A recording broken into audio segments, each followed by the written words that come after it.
Hey, this is Bernice, and I want to just make a message to my 20-year-old self because I just think about all the growth, and I'm getting ready for my birthday dinner right now. I'm in a whole nother decade than at that time, and I was really inspired by a video that Laura Scott MD made talking to her younger self, and I was just like, let me jump in on this because there's so much I want to say to her.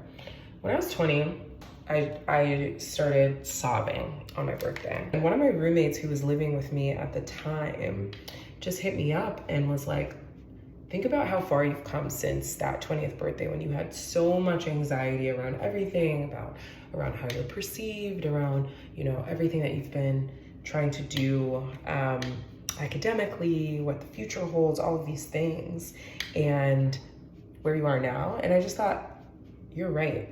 And there's a lot of studies that show that people on birthdays can be, just like a really, really tough time for people for a multitude of reasons. It's a milestone. People recognize how far they've come, but then they also realize, how far they want to go, and it can be really hard. Anyway, on my 20th birthday, I was going through a lot. I feel like I was just like a really insecure girl. I didn't believe in my strength. I didn't believe in my power. I didn't believe in my beauty. I didn't believe in my worthiness to be loved inherently. I look back on, kind of like what I went through to get to this point of feeling so powerful as a woman, feeling so powerful as a Black woman, as, now a physician, as a daughter, as a friend, as a sister, as a wife now, all of these things. And it's so tough. I think a few things I would say. One, not knowing what is to come and not knowing the next step in your life is honestly what makes life interesting. I feel like, a lot of us really ambitious, highly accomplished young people, young women, we always like to kind of prescribe the next step and be like, this is what's to come, this is what's next.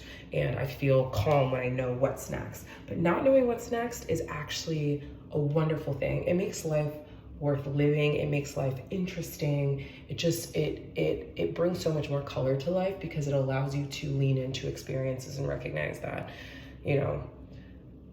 this might be a great growth opportunity that I didn't know was coming. This might be something that's going to change the course of my life in a way that I didn't anticipate. And that is, not only that's okay, that's what we want. We want the unexpected. It can be hard, and I feel like at that age, it would have been really hard to convince me of that, but that's honestly the reality. The other thing is, you don't have to prove your worthiness to be loved. You are inherently worth love. You're worth time, you're worth investment, you're worth all of that stuff. But I feel like, then for so long, I kind of convinced myself that I needed to be likable. I needed to present myself in a certain way. I needed to be a certain thing in order to be lovable. But my worth is not based on my productivity. It's not based on my popularity. Me being worthy of love is my birthright, and it's your birthright too. The other thing I would say is that there are going to be people who are in your life for seasons, and that also is a-okay. It can be really tough because we're in such transitory stages when we're young and we're, trying to figure out who are we to whom, and, romantic relationships, friendships, and we feel so angsty about them. But like the people who are in your life right now may or may not be in your life a decade from now.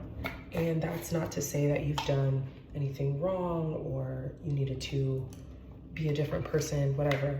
Maybe there are some lessons to be learned and growth to be had, but there are people who were supposed to be in your life at a certain point who are no longer there, and that is okay.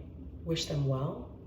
Thank them, kind of like the Ariana Grande song, like thank them for what they gave to you for that season that they were there, and then move on knowing that you are still so much the world. And with or without those people, you still have so much work to do, and you still have so much to grow and so much to gain. So just know that.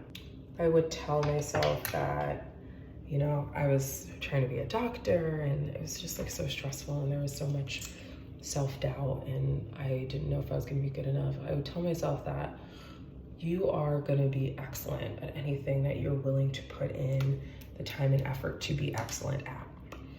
And that is despite, you know, whatever naysayers are trying to talk to you at a certain time. Your work ethic and your passion for people is what is going to carry you forward. Even though you're taking all of these challenging pathways, in my case being a doctor, and you know, your case it might be something else, like if it's your calling, it will be yours. As you know, the famous saying goes, what is meant for you will not miss you.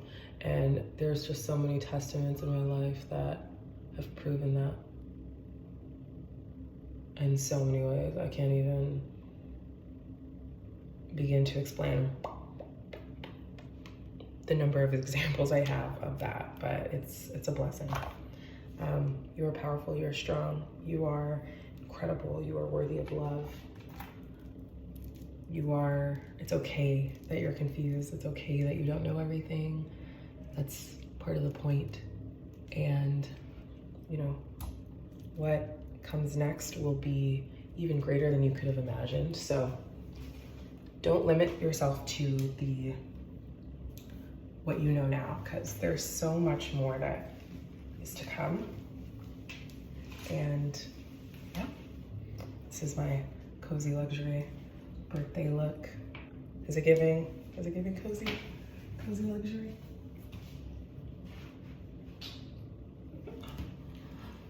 Well, I hope you guys enjoyed this.